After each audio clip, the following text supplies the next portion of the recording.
Bismillahirrahmanirrahim. Let us start with chapter number 2 of physics, page number 28 of your textbook, 2.3.2, right hand side last paragraph, atmospheric pressure. ठीक है,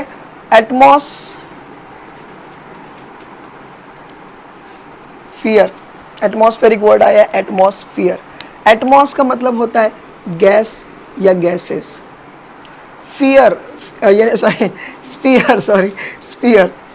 sphere का मतलब होता है, वो तो आपको पता है कि अर्थ को या अर्थ के शेप के हिसाब से ये स्फीयर वर्ड बोला है.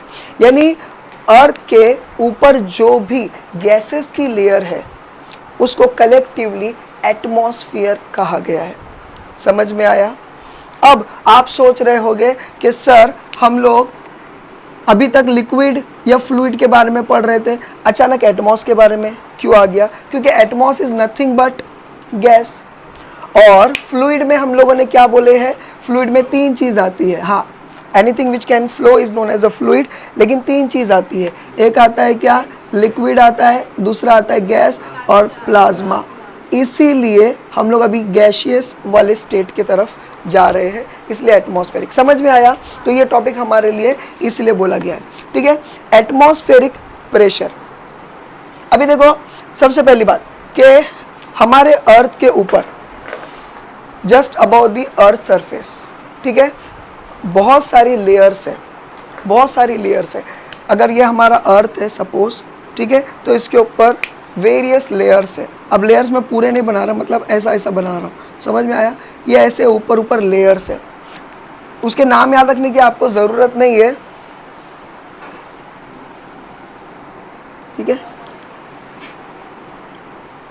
ये 5 लेयर्स होते हैं just about the earth surface. Exosphere, thermosphere, mesosphere, stratosphere और ट्रोपोस्फीयर. ये सारे स्फीयर्स होते हैं, जिसमें से ये वाले लेयर में सबसे ज़्यादा डेंसिटी होती है गैसेस की. डेंसिटी मतलब गर्दी, मतलब ह्यूज नंबर ऑफ पार्टिकल्स या मॉलिक्यूल्स यहाँ पर पाए जाते हैं. क्योंकि यहाँ पर वेरियस प्लांट्स, लिविंग ऑर्गेनिजम्स हैं. तो प्लांट्स प्रोड्यूस करता है ऑक्सीजन और हम लोग प्रोड्यूस करते हैं carbon dioxide. No doubt carbon dioxide भी प्रोड्यूस करता है प्लांट. तो इस वजह से यहाँ पर गैशियस की जो है मॉलिक्यूल ज़्यादा है. इसके अलावा हम जो व्हीकल्स वगैरह चलाते हैं तो जो भी हार्मफुल गैसेस है वो भी रिलीज़ हो रही है. इसके अलावा just this troposphere is in contact with the earth surface which is made up of dust. तो डस्ट पार्टिकल्स भी ज़्यादा है, इसीलिए ये डेंसली पॉपुलेटेड है रिगार्डिंग द डस्ट पार्टिकल बोलो या गैसेस बोलो. समझ में आया? तो यहाँ पर की डेंसिटी ज़्यादा है. इन शॉर्ट यहाँ पर का प्रेशर ज़्यादा है. क्यों? क्योंकि गर्दी ज़्यादा है. गर्दी ज़्यादा तो प्रेशर ज़्यादा रहेगा, गैसेस का प्रेशर हमारे पर ज़्यादा रहेगा. कुछ समझ में आया? समझ में आया? तो ये हो जाता है. लेकिन जैसा जैसा हम ऊपर जाएंगे तो ये डेंसिटी कम होती जाएगी. कम होने के वजह से क्या हो जाएगा? Pressure will keep on decreasing. ठीक है, आपके बुक में बोला गया है कि approximately 8 kilometre above the earth surface density will be, या हम ये बोलेंगे atmospheric pressure will be very much low. 8 kilometre and above. याद रखो हमारा atmosphere approximately 10,000 kilometre above the earth surface तक का है. लेकिन वहाँ लास्ट रेंज तक जाने तक गैसेस की लिमिट्स बहुत कम हो जाती है. लेकिन जहाँ पर हाईली प्रेशराइज्ड एरिया जो है वो टिल 8 किलोमीटर है. आप लोगों को समझ रहे हैं? ठीक है, ठीक है. अब इससे रिलेटेड कुछ बात है रिलेटेड टू वैक्यूम, ये मैं लास्ट में बोलता हूँ क्योंकि वैक्यूम का लास्ट में बोला गया है. अब ज़रा ध्यान से सुनो. एटमॉस्फेरिक गैसेस या एटमॉस्फेयर का लेयर कहाँ से शुरू होगा? अर्थ के सरफेस से. तो अर्थ का कौन सा एरिया या कौन सा सरफेस हम कंसीडर करते हैं कि यहाँ से हम लोग गिन सकते हैं? मतलब समझ में आ रहा है? तो याद रखो अर्थ का लैंड नहीं गिनते हैं. कुछ समझ में आ रहा है कि यानी अर्थ का सरफेस है क्या है? उसके ऊपर दो चीज़ें, या तो पानी है या तो ज़मीन है. ज़मीन या मिट्टी है, बराबर है. ये दो में से किसको कंसीडर करेंगे? पानी वाले एरिया को. That means above the earth surface, sorry sea level, about the sea level we will consider क्या, द एटमॉस्फेरिक लेयर। अब आप सोचेंगे सर मिट्टी वाली जगह क्यों नहीं, या अर्थ की जगह क्यों, ज़मीन वाली जगह क्यों नहीं, क्योंकि you can see there is no uniformity in the level of the earth. कहीं पे बहुत बड़ी बड़ी खाई है, हम लोग गांव वगैरह कहीं जाते हैं तो मालूम है हमारी ट्रेन ऐसी जगह से जाती है जहाँ पर लंबे लंबे, मतलब समझ में आया ना, ब्रिजेस रहते तो लंबे लंबे बोलो रहे, मतलब समझ में आया, खाई रहती है बहुत गहरी गहरी। अब वो गहरी खाई में अगर आप उतरेंगे वहाँ ज़मीन है क्या, नहीं है, ज़मीन है, लेकिन वो ज़मीन होने के बावजूद भी क्या हो जा रहा है कि हम लोग को लग रहा है कि एक ज़मीन इतनी नीचे, एक ज़मीन इतनी ऊपर, तो कहाँ से हम लोग कंसीडर करेंगे एटमॉस्फेयर, क्योंकि एटमॉस्फेयर वहाँ पर भी है। तो इसीलिए major part of the earth 70% and above जो है अर्थ का किससे घिरा हुआ है, पानी से। वो भी ऐसा हुआ पानी नहीं जो गिलास से गिर गया, वो वाला पानी नहीं, मतलब बड़े बड़े समंदर है उसके अंदर। तो इस वजह से मेजॉरिटी की तरफ जाते हैं। और आपको पता है कि पानी का लेवल, ये छोटे छोटे वेव्स पे ध्यान मत दो, पानी का level as compare to earth का लेवल इज ऑलमोस्ट यूनिफॉर्म, है ना, एक जैसा रहता है। आप कभी ऐसा नहीं सोच सकते इधर का पानी तो कितना ऊपर है, यहाँ का पानी कितना नीचे, ऐसा हो नहीं सकता, लेकिन ये ज़मीन में पाया जाता है, ज़मीन में। इस समझ में आया तो याद रखो, atmospheric pressure above the sea level is consider as normal. कुछ समझा, नॉर्मल क्यों, क्योंकि अगर ये समंदर की लेयर है तो यहाँ से नॉर्मल मतलब क्या, परपेंडिकुलर, तो यहाँ से हम एटमॉस्फेयर को कंसिडर करेंगे। इसका बोलने का मतलब ये है, समझ में आया। यानी हम लोग अर्थ के तरफ, ज़मीन की तरफ से नहीं, पानी की तरफ से एटमॉस्फेयर के लेवल को गिनना या मानना शुरू करेंगे, ठीक है। इसीलिए बोला जा रहा है कि एटमॉस्फेरिक लेयर जो है is normal to the sea level. इतना समझा। अब आती है बात वैक्यूम की। तो देखो यहाँ पर क्या बोला गया है कि जो ऑलमोस्ट जो यहाँ पर यानी ये लेवल तक जो भी हम लोगों को क्या बोलते हैं इसका नाम, एटमॉस्फेरिक प्रेशर एक्सर्ट होता है हमारी बॉडी पर, ठीक है। उसके बाद जैसा जैसा हम लोग ऊपर जाएंगे atmospheric level will keep on decreasing above 8 kilometre and above. समझ में आ रहा है, 8 किलोमीटर के ऊपर अगर हम लोग जाएंगे एटमॉस्फेरिक प्रेशर जो है वो कम होते जाएगा। क्यों कम होते जाएगा, क्योंकि गैसियस मॉलिक्यूल्स या पार्टिकल्स या उनकी डेंसिटी कम होते जाएगी। जब डेंसिटी कम होती जाएगी तो समझ में आ रहा है, तो उनका वो कम होते जाएगा। तो याद रखो यहाँ पर क्या बोला गया है, जस्ट आपको एक रफ आइडिया दिया गया है, ठीक है। Vacuum, what is vacuum, vacuum is nothing but वो एरिया जहाँ पर एयर का प्रेशर इज स्मॉलर देन या लेस देन एटमॉस्फेरिक प्रेशर। कुछ समझ में आया। रियल या नेचुरल वैक्यूम जो है, उसने देखो ये पैराग्राफ में आप देख सकते हो कि उसने बोला है page number 29 left hand side second paragraph, उसमें देखो क्या बोला गया है, परफेक्ट, तीसरी line, perfect or absolute vacuum is when no matter that is no atoms or molecules are present। ये perfect होता है वैक्यूम। लेकिन अब उसके नीचे की लाइन पढ़ो, यूजुअली वैक्यूम उसको भी रिफर किया जा सकता है to the condition when gas pressure, air pressure नहीं, gas pressure is smaller than और लेस देन किससे, एटमॉस्फेरिक प्रेशर। तो जैसे जैसे हम ऊपर जाते जाएंगे तो क्या हो जा रहा है, एटमॉस्फेरिक का प्रेशर कम होते जा रहा है। यहाँ पर भी एयर है, लेकिन वो प्रेशर से नहीं है जितना यहाँ पर है। तो हम चाहे तो यहाँ पर वैक्यूम कंसीडर कर सकते, लेकिन एक्चुअल वैक्यूम कहाँ मिलेगा, 10,000 kilometre and above actual vacuum. कुछ समझ रहे हैं आप लोगों को, एक्चुअल वैक्यूम जहाँ पर एटम वगैरह भी ना हो, कोई गैसेस भी ना हो, वो वैक्यूम आपको कहाँ मिलेगा, 10 kilometre and above, 10,000 kilometre and above. समझ में आ रहा है। लेकिन जैसा ही एटमॉस्फेरिक गैसेस का प्रेशर कम होता जाएगा, उस एरिया को भी चाहे तो वैक्यूम कंसीडर किया जा सकता है, but it is not a natural और एब्सोल्यूट वैक्यूम। समझ में आया। अब देखो हम जब अर्थ के ऊपर चल रहे हैं तो हमको एटमॉस्फेरिक गैस या एटमॉस्फेरिक प्रेशर फील होता है। ऐसा क्यों फील होता है, क्योंकि ये डिफरेंट गैसेस से अब ये गैसेस जो है इसके ऊपर भी ग्रेविटी एक्ट करती है। याद रखो ग्रेविटी किस चीज पे एक्ट करेगी, which is having certain mass, जिसके अंदर सर्टन मास, इन शॉर्ट अगर जनरल लैंग्वेज में बोला जाए तो certain the substance which is having certain weight, जिसका सर्टन वेट होता है, ग्रेविटी उसको पुल कर पुल करती है अपने तरफ अट्रैक्ट करती है। तो ये गैसेस की जो लेयर है इकट्ठा जो है ग्रेविटी से खींची जाती है नीचे की तरफ, इस वजह से हम लोगों को एटमॉस्फेरिक प्रेशर पड़ता है।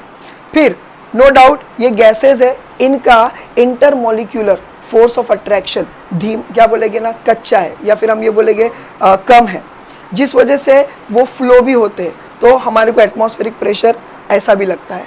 समझ में आ रहा है? फ्लूइड हमारे ऊपर कैसा प्रेशर देती है, परपेंडिकुलर।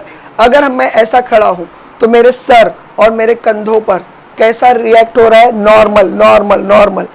यहां पर ऐसा, समझ में आया? पीछे से समझ में आया? 90 डिग्री, हर जगह से 90 डिग्री का प्रेशर रहेगा, चाहे आप पानी में जाओ चाहे आप एटमॉस्फेयर में रहो। अरे समझ में आ रहा है? ठीक है। अब आप सोच रहे होगे अगर हवा ऐसी आ रही है तो यहाँ पर जो मेरे पीठ के पीछे थोड़ी हवा है वो भी हल्की ही सही लेकिन परपेंडिकुलर रहेगी। It has to be perpendicular, ये नेचुरल प्रोसेस है। समझ में आ गया? एटमॉस्फेरिक प्रेशर में किसको कुछ नहीं समझा ऐसा कुछ है? सबसे पहला एटमॉस्फेरिक प्रेशर किससे बनता है? Due to the various gases present on about the earth surface. समझ में आया? फिर उसके बाद एटमॉस्फेरिक का जो लेयर है ठीक है, towards the earth surface it is more, as we move above तो it will keep on decreasing. ठीक है, कहाँ तक का डिक्रीज होगा? 8 के बाद डिक्रीज होना शुरू हो जाएगा। 8 किलोमीटर तक अबव द अर्थ सरफेस जो है ये अच्छा रहता है। उसके बाद चाहे तो हम उसको टेक्निकली वैक्यूम मान सकते हैं, क्योंकि गैस का pressure will be less as compare to atmospheric pressure. लेकिन एक्चुअल वैक्यूम कहाँ से शुरू होगा? 10,000 kilometre above the earth surface. Atmosphere के लेयर को गिनने के लिए हम लोग अर्थ का कौन सा, मतलब अर्थ के कौन से सरफेस से शुरू करते हैं? सी लेवल। सी लेवल के ऊपर, ये सी लेवल है अगर, तो सी लेवल के ऊपर atmospheric pressure is consider as normal. समझ में आ गया? ठीक है। कोई है जिसको नहीं समझा? समझा? ठीक है। अब इसके बाद आता है absolute pressure and gauge pressure. Atmospheric pressure का डेफिनेशन देखो यहाँ दिया हुआ है। Earth atmosphere is made up of fluid, namely air. It exerts downward force due to its weight. जो मैंने अभी ग्रेविटेशन से रिलेटेड बोला था, यानी कि ड्यू टू ग्रेविटेशनल फोर्स क्या हो जाता है, ये सारे गैसेस टूवर्ड्स डाउन जो है ये खींचे जाते हैं, जिस वजह से एक प्रेशर क्रिएट होता है, उसको क्या बोलते हैं? Atmospheric pressure. फाइन। अब देखो absolute pressure and gauge pressure. अभी हम लोगों को ये समझना है। सबसे पहला एब्सोल्यूट प्रेशर। अगर आप लोगों को याद होगा, मैं आप लोगों को कंफ्यूज नहीं करना चाहता, इसके लिए पेज नंबर 28 पर 2.3.1 पर हम लोगों ने पढ़े थे pressure due to liquid column. ये सिचुएशन और अभी आने वाली जो अभी सिचुएशन है दोनों बहुत सिमिलर जैसी है। तो फिर दोनों में डिफरेंस क्या है मुझे खाली ये बताना है। देखो ये कंटेनर है, इसके अंदर पानी है, और पानी के अंदर अगर हम लोग कोई सपोज करो इमेजिनरी सिलेंडर अगर डीप कर देते हैं, ठीक है, इमेजिनरी सिलेंडर अगर डीप कर, छोड़ो यहाँ थोड़ा टेढ़ा था, ठीक है, इमेजिनरी सिलेंडर अगर हम लोग डीप कर देते हैं तो हम लोगों ने इसका डेरिवेशन करके सॉल्व किए थे कि उसके ऊपर प्रेशर क्या पड़ेगा? रो एच जी, हाँ, या जी एच या H G, where P is a pressure exerted by the fluid, rho is a density of the liquid, h is a height of the container and g is a gravitational force या फिर gravity, अर्थ की gravity. बराबर है? ये हम लोगों ने किए थे। इस डेरिवेशन से हम लोगों ने ये फाइंड आउट, जरा ध्यान से सुनो, आगे कंफ्यूज हो गए क्योंकि आगे के सारे डायग्राम ऐसे ही है ऑलमोस्ट। तो जरा ध्यान से सुनो, हम लोगों ने क्या इससे क्या प्रूव किए कि कोई भी ऑब्जेक्ट, चाहे वो सिलेंडर हो, कि जानवर हो, कि इंसान हो, कि कोई भी मार्कर हो या पेन हो, अगर उसको पानी में डुबा देते हैं, ऐसा कि कोई सरफेस एटमॉस्फेयर के कांटेक्ट में ना हो। तो कोई भी चीज़ हो उसके ऊपर इतनी ही प्रेशर अप्लाई होगा, पूरी बॉडी पर इतना ही प्रेशर एप्लीकेबल होगा। ये हम लोगों ने इस डेरिवेशन से समझे थे, इतना समझा।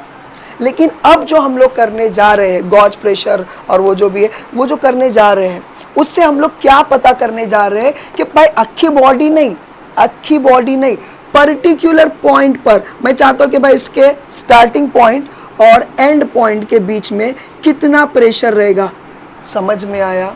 या कितना प्रेशर का डिफरेंस रहेगा, उसको हम लोग को जानना है। कुछ समझा? अभी हम लोग ने क्या जाने थे?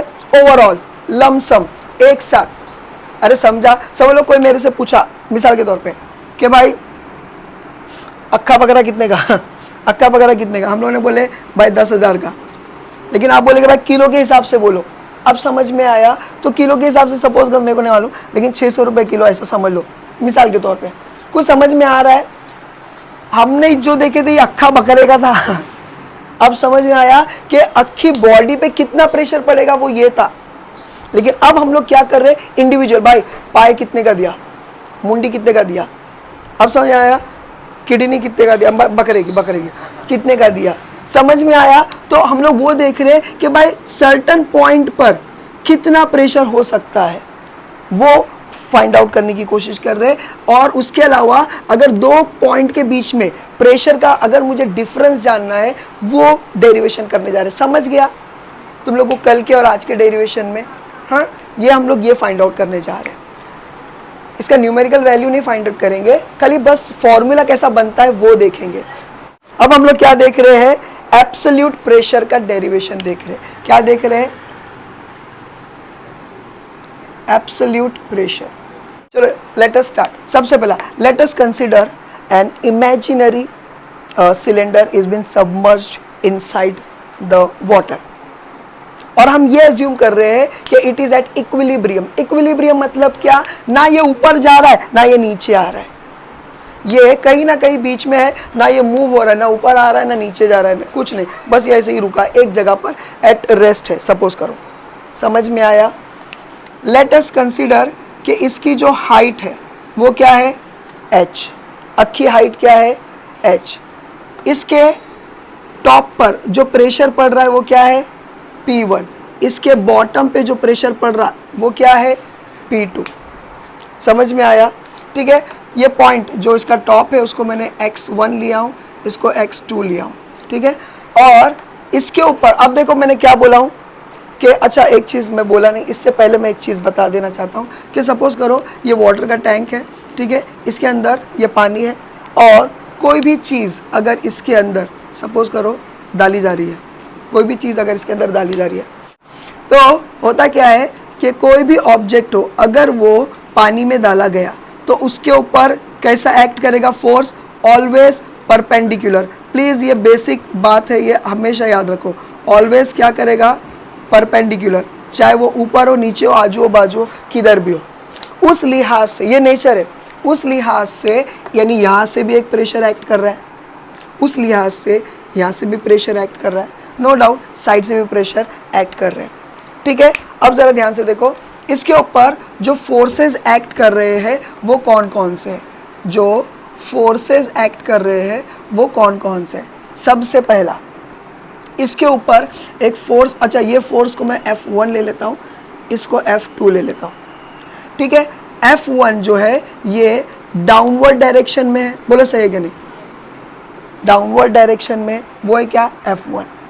दूसरा फोर्स जो उसके ऊपर एक्ट कर रहा है वो है F2, ये कौन सा है? ये अपवर्ड डायरेक्शन में, बराबर है। तीसरा जो फोर्स है जो हमको हमेशा मालूम है वो है ग्रेविटी, लेकिन ये कौन से डायरेक्शन में है? डाउनवर्ड डायरेक्शन में। बोले समझा? अगर हम ये कंसीडर कर रहे हैं कि ये जो क्या बोलते हैं सिलेंडर, ये जो सिलेंडर है ये इक्विलिब्रियम में, ना ऊपर जा रहा है ना नीचे आ रहा है, इसका मतलब हम बोल सकते हैं कि अपवर्ड फोर्स इज कैंसलिंग क्या बोलो रे? Downward force. कुछ समझा? या हम ये बोल सकते हैं upward force is equal to downward force. जब टग ऑफ वॉर खेलते हैं दोनों आमने सामने की टीम रस्सी खींचने वाली दोनों भी टीम अगर इक्वल स्ट्रेंथ में इक्वल रहती है तो एक टाइम ऐसा आता है कि रस्सी किधर मूव होती ही नहीं है, ना इधर जाती है ना इधर आती है। मालूम है ना एकदम, क्यों? क्योंकि दोनों के फोर्सेस इक्वल है।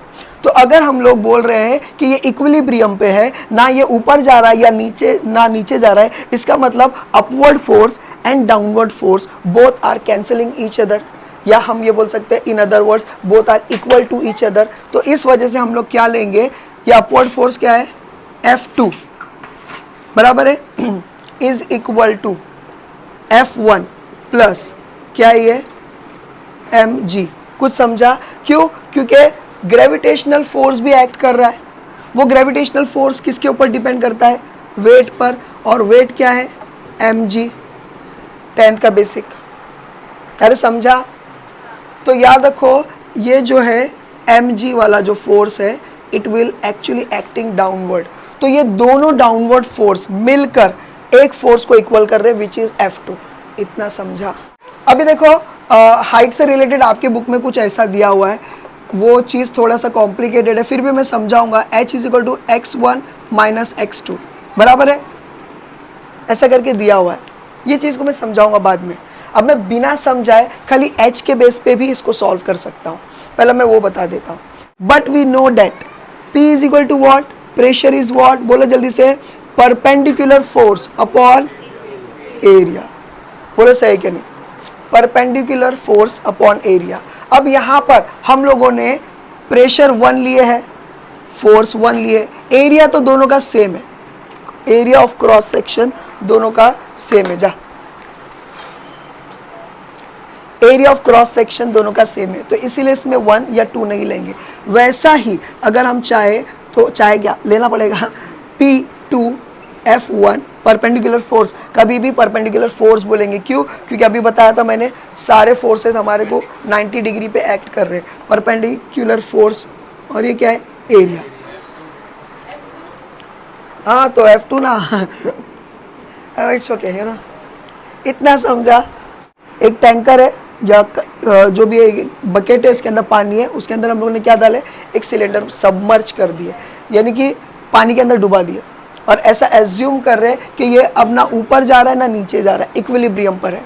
उस टाइम पर इस सिलेंडर का जो स्टार्टिंग पॉइंट है उसको x1 कंसिडर किए और एंड वाले को x2।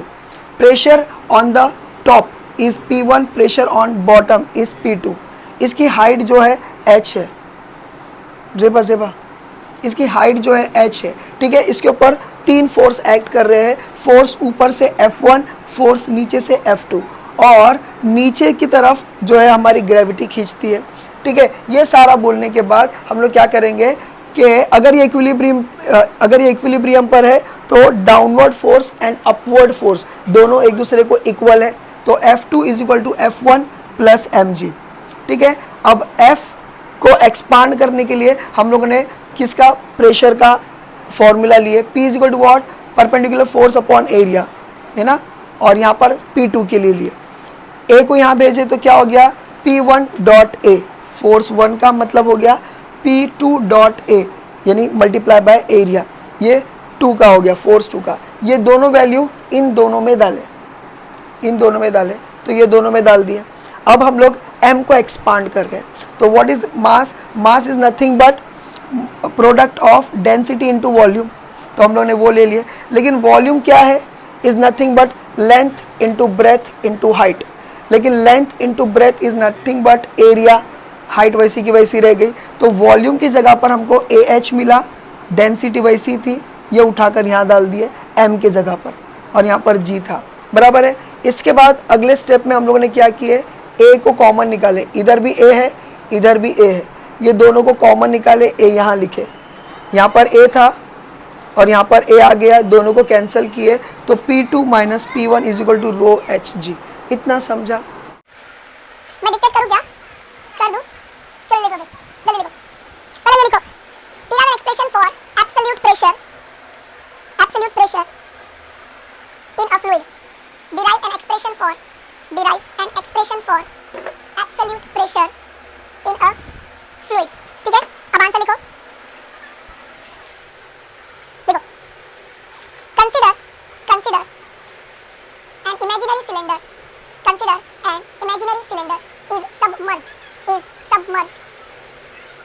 submerged in a water, bracket में फ्लूइड लिख दो, is submerged in a water, bracket में फ्लूइड लिख दो, ठीक है,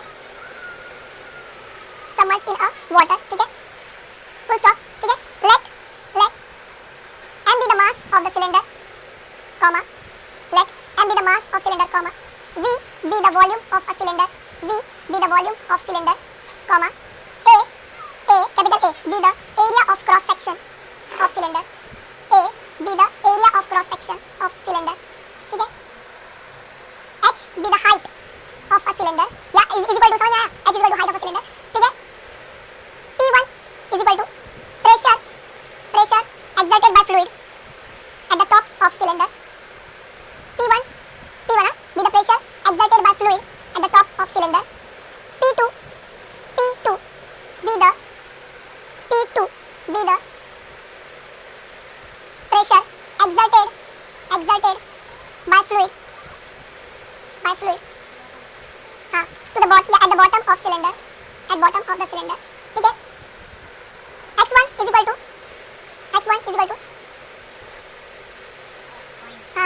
apex of the apex मतलब क्या, topmost part, apex of the cylinder, and क्या ये x2 be the point at bottom, देखना x1 be the point at apex, x1 be the point at apex of cylinder, and x2 be the point at bottom of the cylinder, x1 point at the apex of the cylinder, x2 point at the bottom of cylinder, समझ में आ गया, point है वो पूरा रखा नहीं है बस, ठीक है, अब लिखो next line, forces acting on submerged cylinder, forces acting on submerged cylinder, अब लिखो, पहले लिखो, देखो मैंने यहाँ लिखो, F1 is equal to downward force due to fluid, ठीक है, F1 ऐसे लिखो, F1 is equal to perpendicular downward force, F2 perpendicular upward force, अच्छा perpendicular force का दूसरा नाम, हाँ ठीक है, और थर्स्ट, THURST, थर्स्ट, प्लीज याद रखो, परपेंडिकुलर फोर्स को नॉर्मल भी बोलते हैं और थर्स्ट भी बोलते हैं, तो ये समझ में आया, डाउनवर्ड थर्स्ट लिखेंगे तो थर्स्ट लिखेंगे तो भी चलेगा, एंड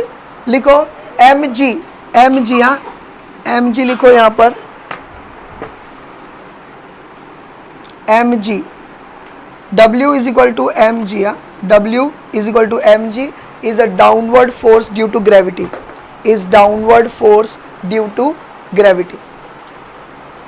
इतना समझा, हाँ, अब लिखो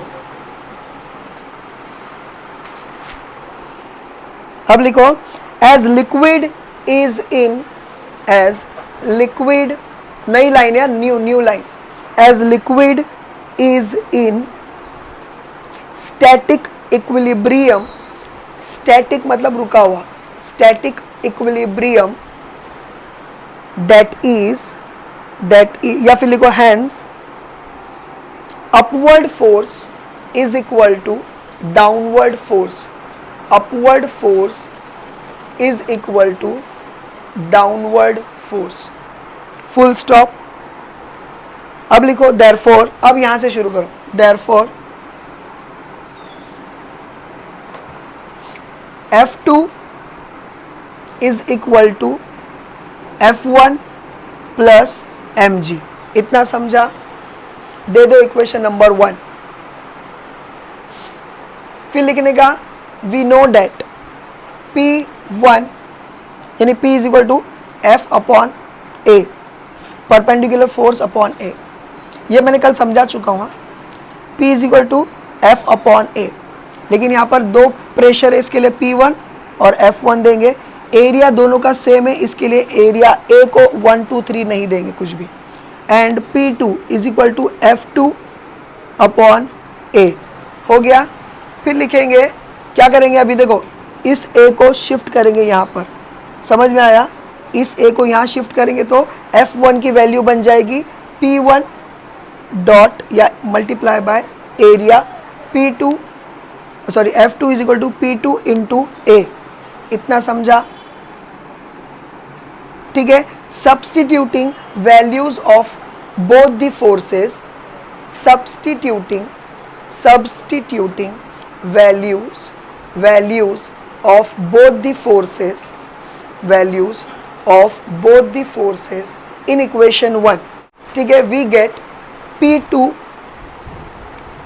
P2 मल्टीप्लाई या फिर product of area is equal to P1 dot A plus mg। इसको दे दो इक्वेशन 2, इसको दे दो इक्वेशन 2, ठीक है। फिर लिखो but we no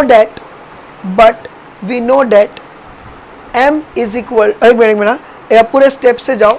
but we know that density is equal to mass upon volume. But we know that density मतलब rho बनाओ, ठीक है, is equal to mass upon volume. अब क्या करेंगे हम लोग, वॉल्यूम को यहाँ शिफ्ट कर दिए तो अब ये आएगा। अब यहाँ से ये स्टेप चालू हो गया, m is equal to rho into volume, ठीक है, m is equal to rho into volume, ठीक है। फिर लिखो but v is equal to what, area into height. v is equal to what, area into height. तो अभी हम लोग क्या करेंगे, इन्हें हम लोग डायरेक्टली एरिया डाल दिए। क्यों, क्योंकि वॉल्यूम क्या होता है, length into breadth into height. तो हम लोग ने क्या करें, लेंथ इंटू ब्रेथ को एरिया ले लिए और ये हाइट लिख दिए। इतना हो गया। लिखो सब्सटीट्यूटिंग सब्सटीट्यूटिंग, एक मिनट जाओ एक मिनट जाओ। Hence m is equal to, अभी m की वैल्यू क्या बन गई, मैंने लिखा था शायद यहाँ पर, m की वैल्यू क्या बन गई, रो डॉट ए डॉट एच, ये बन गई ना। m की वैल्यू क्या बन गई, देखो v की जगह पे ए एच डाले, रो की जगह पे रो है, तो m is equal to rho A H, ये डाल दिए।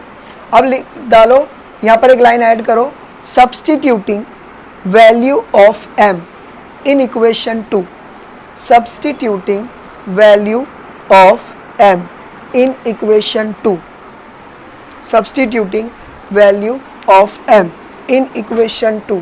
तो देखो हम लोग को क्या मिलेगा, P2 dot A is equal to P1 dot A plus क्या मिलेगा, रो ए एच, और g पहले से था तो रो ए एच जी, ठीक है।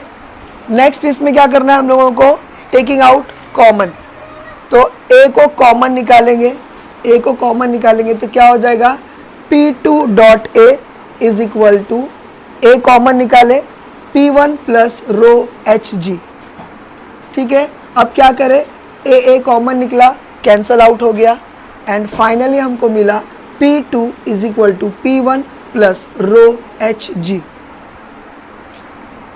ठीक है। अब यहाँ एक लाइन ऐड कर दो, this is known as absolute pressure, this is known as, ठीक है, absolute, this is known as absolute pressure.